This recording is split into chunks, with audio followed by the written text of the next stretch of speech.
কালকে একটা দীক্ষা দিতে গেছি।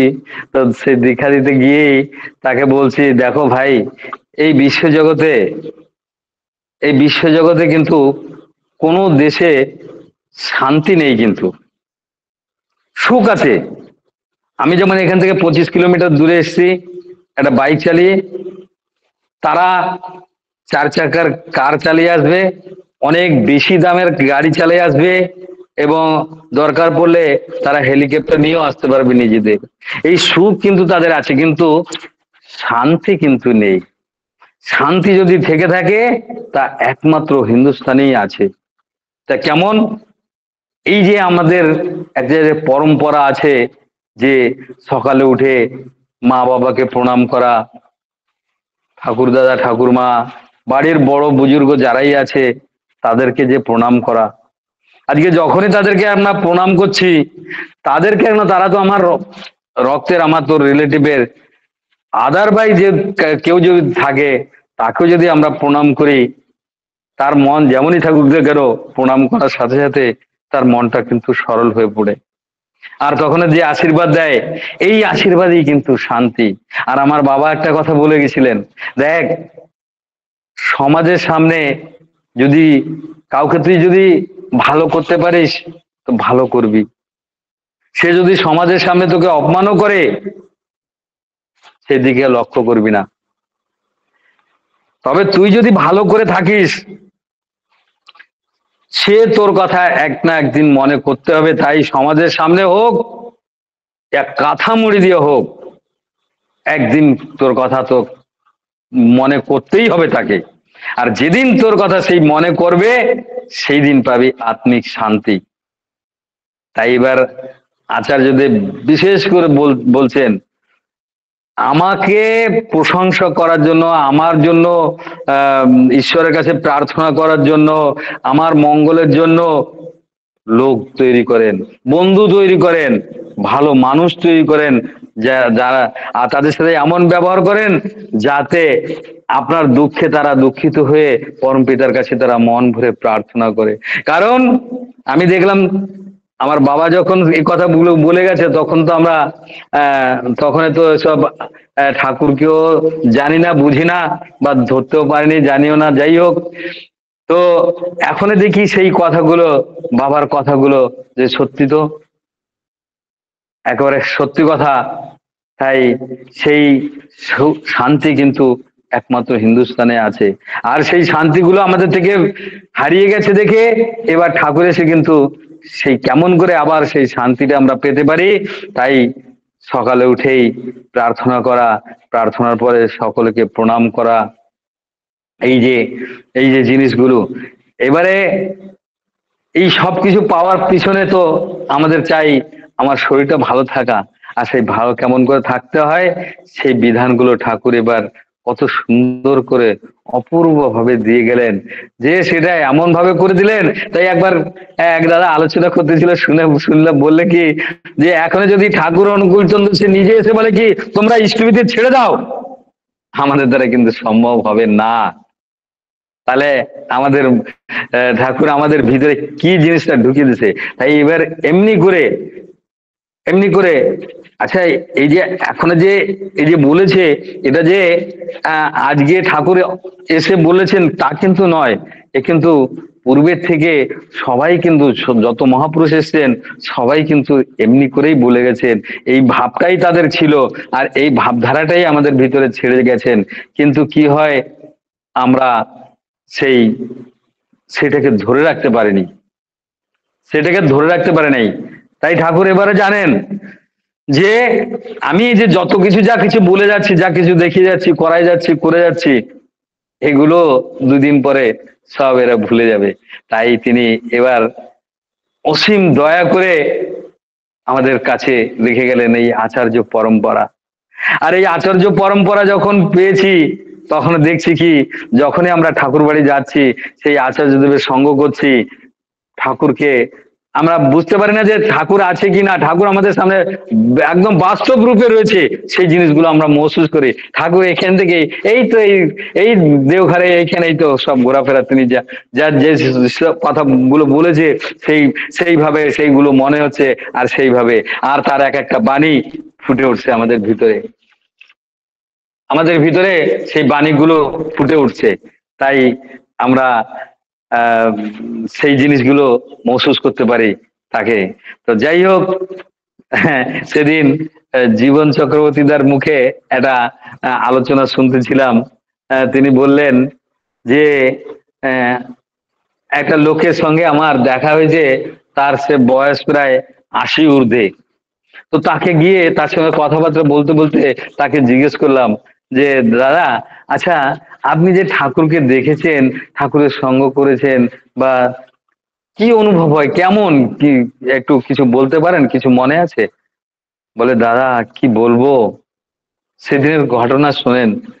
আমার বয়স তখন 7-8 বছর হবে। মা বাবা ঠাকুর বাড়ি গেছেন, তাদের সাথে আমিও গেছি।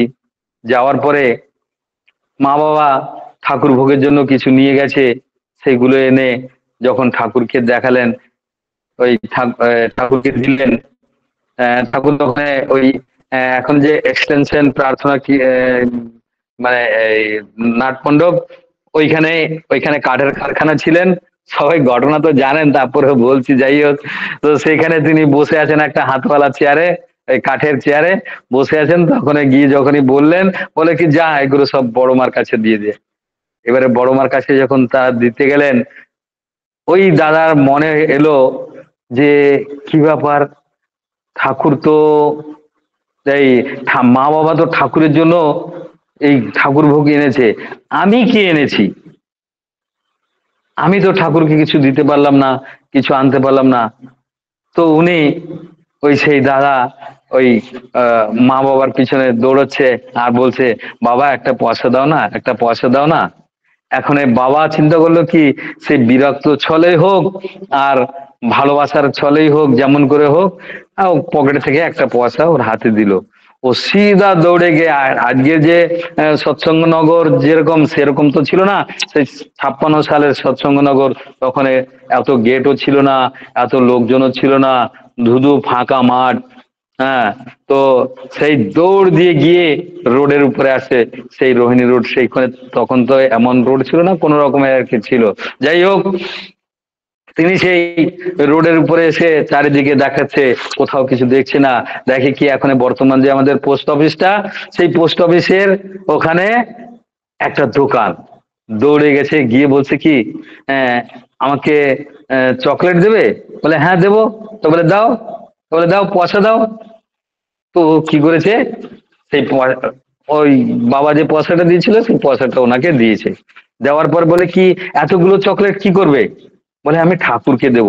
হ্যাঁ, ঠাকুরকে দেবে যখন বলেছে, তখন উনি কি করলো, ভালো করে একটা ভালো একটা ঠোঙা বের করে সুন্দর করে তাতে চকলেট ভরে, এইবারে বাটুলদা চিন্তা করেছে কি, যে দেখি এই চকলেট গুলো কি করে, ঠাকুরকে দেয় কি না দেয়। আর আমাকে তো বললো, আর ঠাকুরকে দিলে পরে ঠাকুর বা কি করে। উনি সেই ওনার দোকানটা বন্ধ করে উনি আস্তে আস্তে ওই পিছনে পিছনে হাঁটতে লাগলেন। গিয়ে একটু দূরের থেকেই বলে, আরে ঠাকুরের সামনে যাওয়ার সাথে সাথে, আরে তোর হাতে কি রে, আয় আয় আয় আয়। অভয় দিয়ে তাকে যখন ডাকলেন, তিনি মনের আনন্দে ঠাকুরের কাছে চলে গেলেন। যাওয়ার পরেই দাঁড়িয়েছে, বলে কি ওগুলো? বলে আগে আপনার জন্য এনেছি। বলে কি ওতে দেখি। ঠাকুর হাতে নিয়ে দেখে কি, চকলেট। এই চকলেট, এতগুলো চকলেট? বলে আগে আপনার জন্য। ও থেকে একটা চকলেট বের করে ওই দাদার হাতে দিলেন। তো বললে, ঠাকুর বললেন যে এই চকলেটটা কার জন্য? বলে কি আমার জন্য। উনি ওই দাদা চিন্তা করেছে, আমাকে দিয়েছে একটা চকলেট, আগে আমার জন্য। বলে না, এটা না, এটা তোর বাবাকে দিবি। আর একটা চকলেট বের করেছে, এবার চিন্তা করেছে কি, এটা বলে হয় আমার। তারপর বলে কি, এটা মাকে দিবি। আর একটা চকলেট বের করে বলে কি এটা নে, এটা তুই খাবি, আর এই বাকিগুলো যা বড় মার কাছে দিয়ে আস।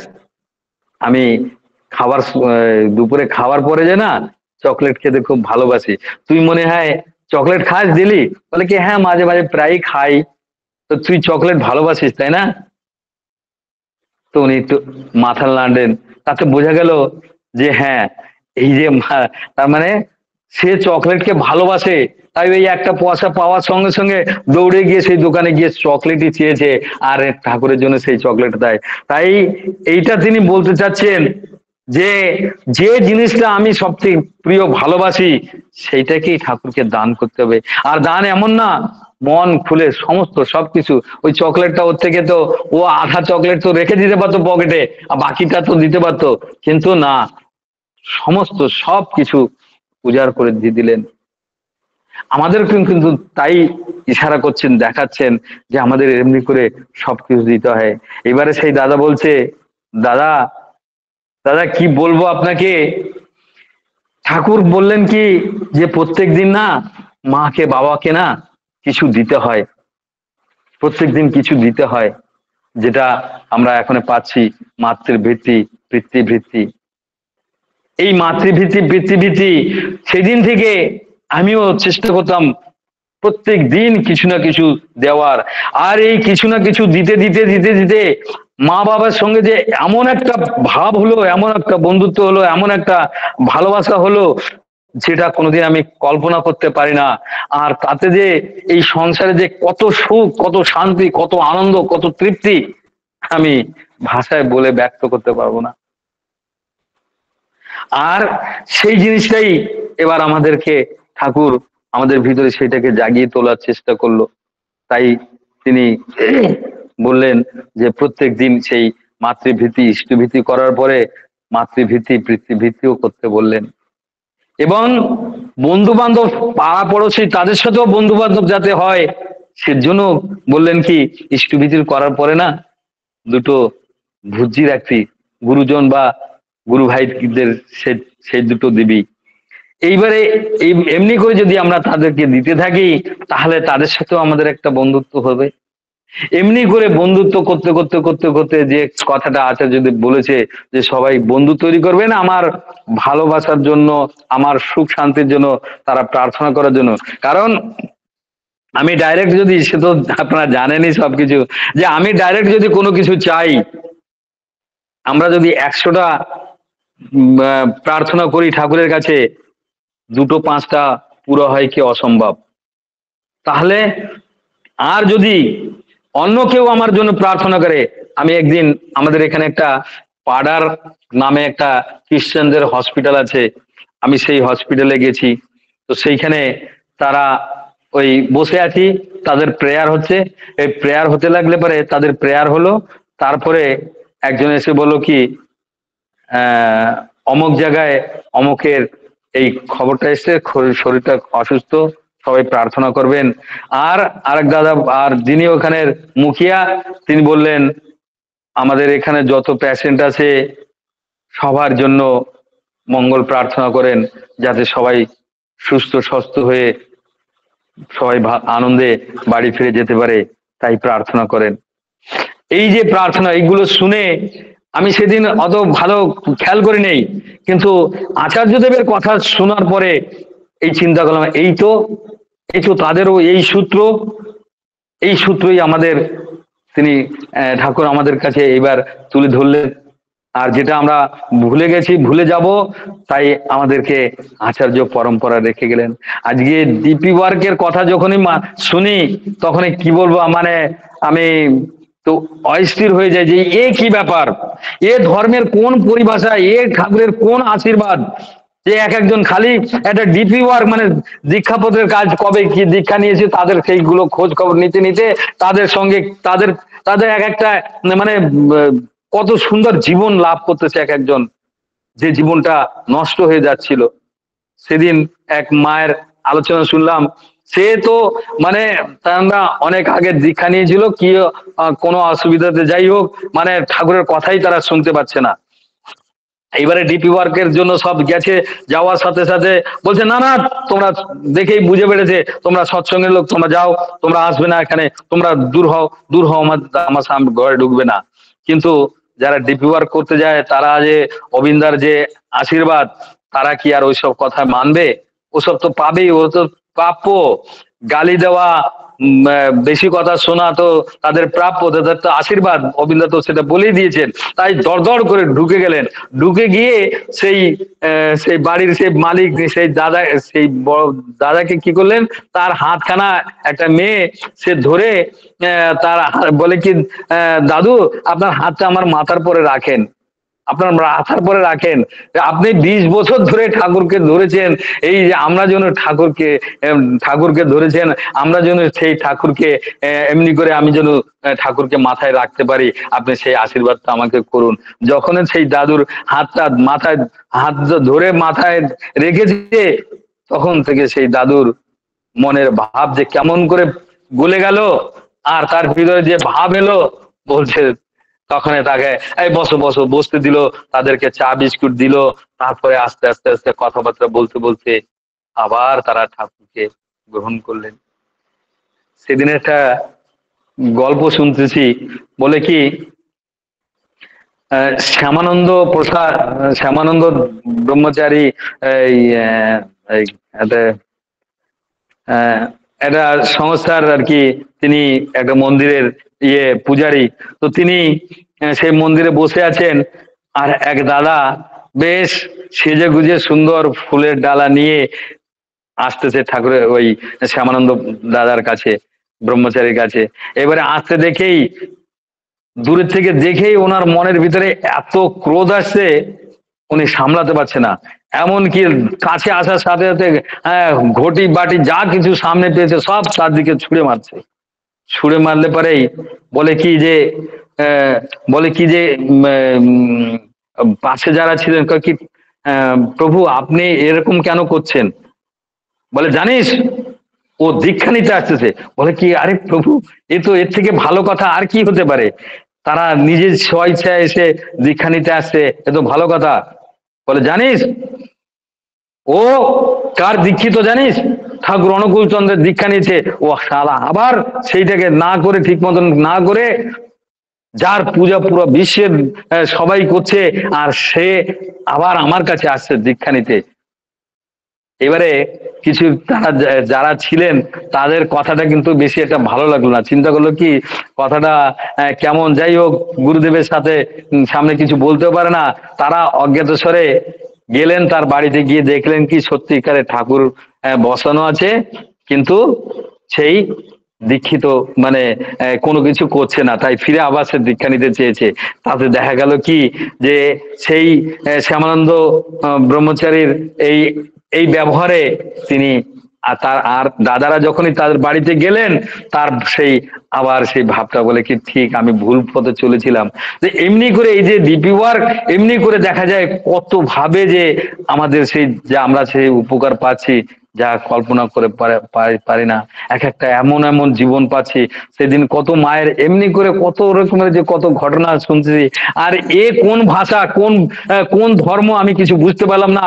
আজকে ঠাকুর একটা বাণী দিয়ে গেছিলেন যে সব সমস্যার সমাধান জানিস ইষ্ট প্রতিষ্ঠান। আর আজকে আচার্যদেব তিনি কি কি লীলা শুরু করলেন, যে সব সমস্যার সমাধান জানিস ডিপি ওয়ার্ক। মেয়ের বিয়ে হচ্ছে না, ডিপি ওয়ার্ক। ছেলের ভালো চাকরি হচ্ছে না, ডিপি ওয়ার্ক। উঠতে পারছে না, চলতে পারছে না, ডিপি ওয়ার্ক। এ কি, এ কোন ধর্ম, কোন বিধান? আর এবার যে কি তিনি দিয়ে গেলেন বোঝার, আমি তো আমার তো মাঝে মাঝে যেন মানে বুদ্ধি টুদ্ধি সব একদম হেরাস হয়ে যায়, সে কি ব্যাপার, এ কোন কি ব্যাপার। একমাত্র আমি তাই দেখি যে তার সঙ্গে যদি আমরা ভালোবাসা না তৈরি করি, তাকে যদি ভালোবাসতে না পারি, তাহলে আমাদের কোনো কিছুই হবে না। ওই মানে ধর্মের যে যা আমরা পেয়েছি আজ পর্যন্ত, সুন্দর করে চুল দাড়ি লম্বা করব, গেরুয়া বসন পরব, কিছু গ্রন্থ আদি পাঠ করব, বাস হয়ে গেছে ধর্ম। আর এই ধর্ম পালন করে তো আমরা সারা কত জনম কেটে আসছি, কই আমার তো কোনো পরিবর্তন হলো না, এক দেশ আর এক দেশকে হ্রাস করার জন্য কিভাবে লেগে আছে দেখেন। আজকে পুরো বিশ্বে সেই বিশ্বযুদ্ধর তো সংকেত এসেই গেছে।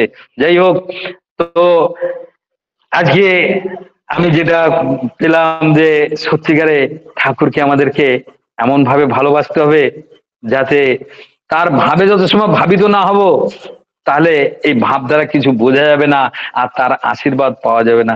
তাই তার আশীর্বাদ পাওয়ার জন্য আমাকে সেইভাবে ভাবিত হয়ে আমাদের সেইভাবে চলতে হবে, না হলে ওই ভস্যে ঘিজালা হয়ে যাবে।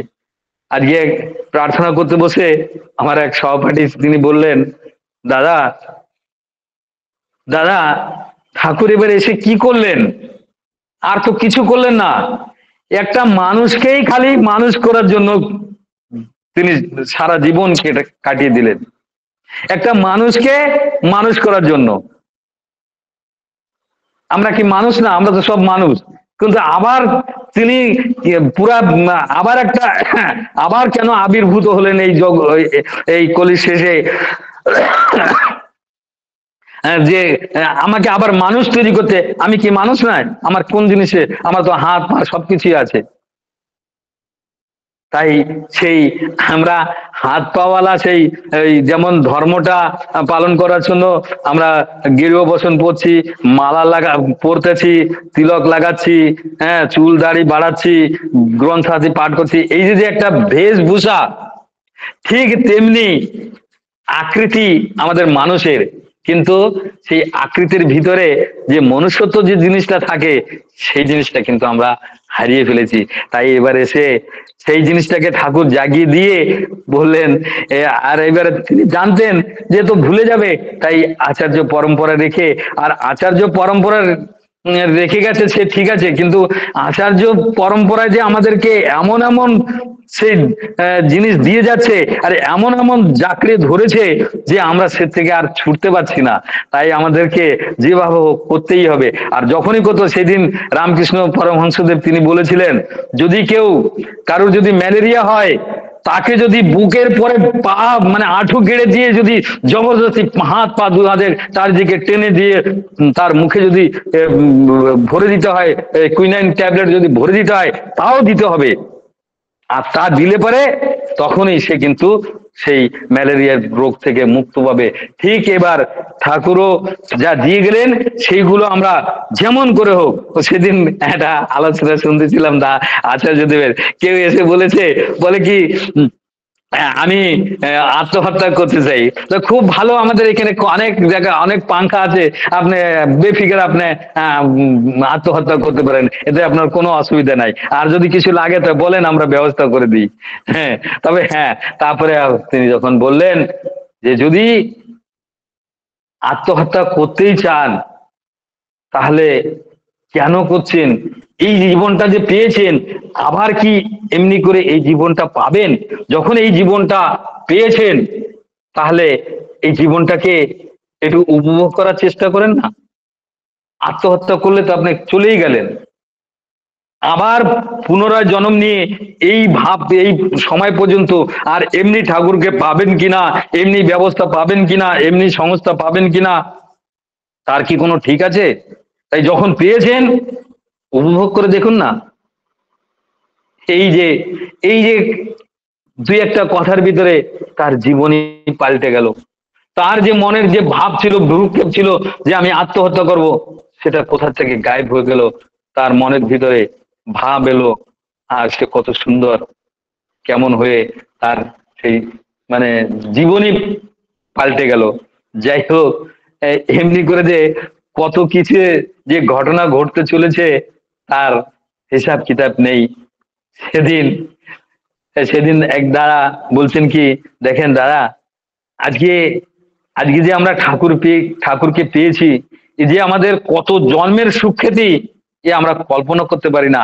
আমি তো হিসাব করেই পাচ্ছি না যে আমি কেমন করে। আর ওই দাদার কথা আমি কি বলবো।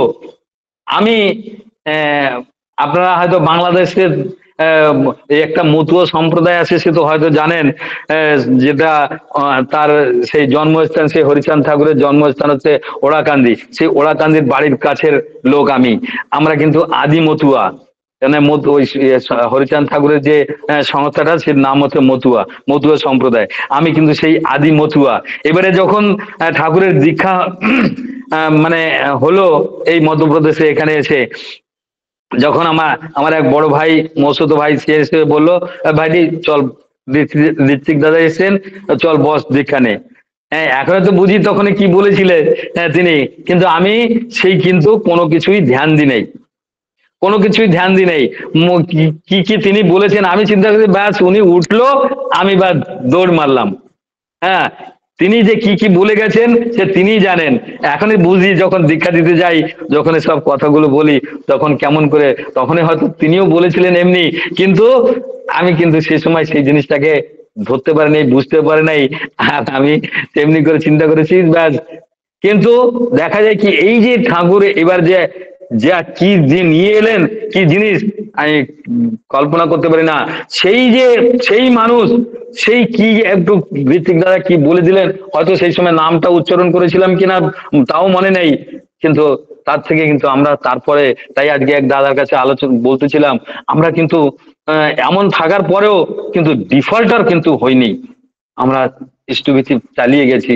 যাই হোক, আহ আমাকে যে সময় দেওয়া হয়েছিল, সে সময়টা কেমন করে কোথা থেকে পার করে ফেললাম, কি কি বক বক করে কিছু বুঝতে পারলাম না। ভুল ত্রুটি যেখানে হয়েছে সেটাকে আমাকে একটু সংশোধন করে দিলে পারে আমি খুব আনন্দিত হব। সবাই ভালো থাকবেন, আনন্দে থাকবেন। জয় গুরু। বন্দে পুরুষোত্তমম, বন্দে পুরুষোত্তমম, বন্দে পুরুষোত্তমম। জয় গুরু দাদা। জয় গুরু, জয় গুরু। আমার শ্রদ্ধা দাদা, জয় গুরু। আমার শ্রদ্ধা হরে কৃষ্ণ বৈরাগী দাদা, খুব সুন্দর করে সহজ সরল ভাবে পরম পিতার কথা বললেন। তাকে আমরা কোথায় শান্তি পাবো সে কথা থেকে দিয়ে শুরু করলেন, যে সারা হিন্দুস্তানে আর কি, মানে ভারতবর্ষে আর কি, যে পুরুষোত্তম আসেন যখন, তখন পুরুষোত্তমের সঙ্গে আমরা থেকে তার সঙ্গে যুক্ত হয়ে তার কথা মতো চলে আমরা পরম শান্তিতে থাকতে পারি, সে কথা দাদা বলছিলেন। প্রথমেই ওই দিয়ে শুরু করলেন, তারপরে কত সুন্দর সুন্দর গল্প, ঠাকুরকে সেই চকলেট দেওয়ার গল্পটা করলেন। ঠাকুর তার বিনিময়ে মা বাবাকে মাতৃভক্তি পিতৃভক্তির কথা বললেন, প্রতিদিন সকালবেলা মা বাবাকে প্রণাম করতে হয় সে কথাও বললেন। এবং ওই সেই তার সঙ্গে বলতেই তিনি সেই মানে ওই চকলেটের গল্পটি বললেন, খুব সুন্দর করে বললেন, চকলেট দিয়েছিলেন সে কথা বললেন। এবং বিভিন্ন কথা বলেছে, আরো অনেক কথা বলেছে। সবসময় আমরা ইষ্ট প্রাণ হয়ে চলতে হবে, তাকে নিয়ে চলতে হবে। হ্যাঁ, অনেক, আর জীবনে চলার একটাই পথ। হ্যাঁ, তার প্রতি আর ইষ্টবিধির কথাও তিনি বলছিলেন। ইষ্টবিধির কথা সমস্ত পুরুষোত্তম পৃথিবীর বুকে যারা যারা এসেছেন যুগে যুগে প্রত্যেকে ইষ্টবিধির কথা বলেছেন। শ্রীকৃষ্ণ তো বিশেষ করে বলেছেন, গীতায় চতুর্থ খণ্ডের আছেই খুব সুন্দর করে, যে ইষ্টান ভোগানি দেবা দার্শন্তে যজ্ঞ ভাবিতা তান প্রদায় ভুক্ত স্তেনে বস। মানে যারা ইষ্টে প্রদত্ত এই পৃথিবীতে আমরা জন্মগ্রহণ করেছি তারই দয়ায়, আর এই পৃথিবীটা গাছপালা কীট পতঙ্গ জীবজন্তু সবই তার, তাই তার সবই যদি তার হয়, সেখানে আমি তার দয়া জন্মগ্রহণ করেছি, তাই তাকে অর্ঘ্য নিবেদন করে যারা না খায় তারা চোর বলেছে না গীতায়। ঠিক তেমনি করে রামকৃষ্ণ পরমহংসদেব বলেছেন, তাকে তার এখানে গেলে কিছু না কিছু নিয়ে যেতে হয়, খালি হাতে যে তিনি এই কথা বলছিলেন। দাদা এগুলি বলছিলেন আর কি, যে ইষ্টভীতি আমাদের এখানে, আর পরম পিতা ইষ্টভীতির কথা বলেন। ইষ্টভীতি করতেই হয়, মানুষ জীবনে যদি তার সঙ্গে যুক্ত হয়ে থাকতে গেলে ইষ্টভীতি করতেই হবে। তারপরে সেই কথা বলেই তিনি ডিপি অক্সের কথা বললেন, যারা আমাদের থেকে দূরে সরে চলে গেলেন তাদের কথা বললেন। সেখানে দুটি সুন্দর কথা বলেছেন। একটি খুব সুন্দর ভালো কথা ভালো লেগেছে এটাই, যে এক বৃদ্ধ ভদ্রলোকের কাছে গেছে, অনেক দিন আগে দীক্ষিত, আর একটি ছোট মেয়ে, বেশি বড় নয়, সে মেয়েটি বললো, আপনার হাতটা আমার মাথায় রাখুন, আপনি যে এত আগে ঠাকুরের চরণাশ্রিত হতে পেরেছেন, আপনি কত ভাগ্যবান। আর এই কথা বলার পর মানুষের মন জয় হয়ে গেল, আর জয় হয়ে যাওয়ার পর মানুষের মন মানে বিগলিত হয়ে পড়লো তার প্রতি ভালোবাসায়। তাই তখন তিনি আবার পুনরায় ইষ্টকর্মে নিজেকে নিযুক্ত করলেন, ইষ্টভীতি করুন বা সমস্ত কিছুতে নিজেকে আবার পুনরায় সেই ঠাকুরের সঙ্গে যুক্ত হয়ে পড়লেন। খুব সুন্দর করে এটা বলেছেন, খুব ভালো লেগেছে। আরো বলছিলেন, যাই হোক, খুব সুন্দর ইষ্ট প্রসঙ্গ করলেন। পরম পিতার চিচরণে আপনার আপনার পরিবার পরিজন প্রতি প্রত্যেকের সার্বিক মঙ্গল প্রার্থনা করি, ইষ্টচ্ছল মঙ্গলময় জীবন কামনা করি। তাই চিচরণে আপনারা খুব ভালো থাকুন, সুখে থাকুন, শান্তি থাকুন, এই প্রার্থনা তারই চিচরণে। মধ্যপ্রদেশের সুন্দর জায়গায় থাকেন, পাহাড় পর্বতে ঘেরা, আপনি বলছিলেন আমরাও সুন্দর জায়গায় থাকি, আসামও পাহাড় পর্বতে ঘেরা, অপূর্ব জায়গা। বিশ্বের বিশ্বের মানে একটা সুন্দর করে যদি আমরা দেখার চেষ্টা করি, আসামও একটা বিশ্বের অন্যতম জায়গা। এত সুন্দর সিনারি সম্পন্ন জায়গা দেখাই যায় না পৃথিবীতে, খুব কম জায়গায়। ওই যে আমরা বিভিন্ন জায়গায় ভ্রমণে যাই, কিন্তু আসাম ভ্রমণ করলে, আসাম যদি ভালো করে মনোযোগ দিয়ে ভ্রমণ করা যায়, দেখা যায় সবকিছু এর মধ্যে আছে, প্রাকৃতিক ভাবে আছে। জয়গুরু দাদা, খুব সুন্দর। পরম পিতার চেতনা আপনার সার্বিক মঙ্গল প্রার্থনা করি। খুব ভালো থাকুন, সুখে থাকুন, আনন্দে থাকুন। পরম পিতাকে ধরেই আছেন আপনি, সহপ্রতিনিধি। তথাপি বলছি আরো আরো থেকে আরোতর হয়ে উঠুন, এই প্রার্থনা তারই চিচরণে। জয় গুরু দাদা, খুব ভালো থাকবেন। জয় গুরু।